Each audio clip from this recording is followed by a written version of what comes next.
Hi there, it's Cheryl from Cheryl Sheridan Wellness, and I'm here to talk to you about putting yourself first and not feeling guilty about it.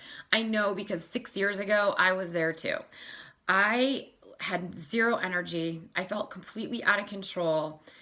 I felt like I just didn't know where to start some days, and I was just in survival mode all the time. So I finally realized in doing a 30-day kind of life balance program to figure out how to reach goals and how to be in balance because I was clearly, when I looked at those pie pieces, I was like totally out of balance. I had everything in kind of one or two categories, and that was it. So I learned that if I wanted to be in balance, it took me putting myself first. And that was hard for me because, especially as a mom, you always want to make sure that your kids are number one. And they certainly are, even to this day.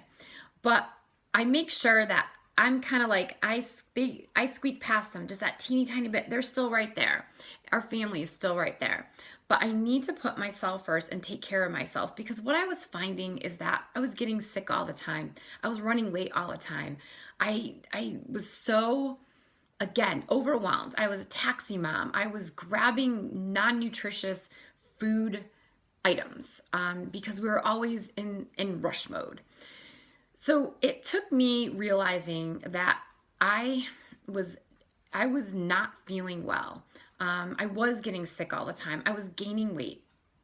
I was just not able to keep balance. And so that's why I finally decided that I need to shift a few things. Now, it took some time. It wasn't like I all of a sudden started putting myself first and it changed overnight. I just took small steps. And I was asked the question, make a list of everything that makes you happy. And, you list everything down.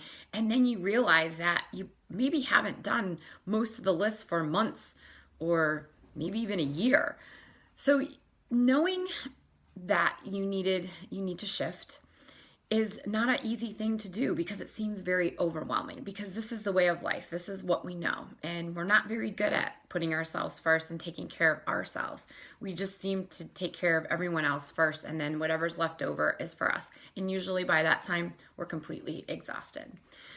So the first thing I did was I bought a planner. So I bought a really cute planner and I started to plan my weeks out in advance instead of just having it go by chance. The second thing I did was I knew that I needed to be more consistent in working out. I just kind of worked out whenever, wasn't really consistent. So what I did is found something that I thought was super fun and tested some things out. And then I actually put them on a calendar like they were an appointment. And so 3 to 5 days a week, I made sure that I took time to get exercise in, got the endorphins going, stress levels down. It was awesome. And I felt like I had more energy and I was able to just feel better about myself. The second thing, or the third thing that I did was made sure that I got enough sleep. I realized that getting less than 7 hours of sleep, I was completely exhausted. Taxi mom was falling asleep at the wheel sometimes. I felt like I was going to, or even in the parking lot waiting to pick the kids up. I was just exhausted.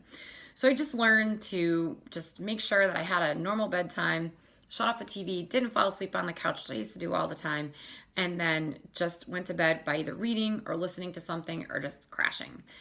And the last thing, the other thing I had to do is make sure that our nutrition was planned out a little bit better.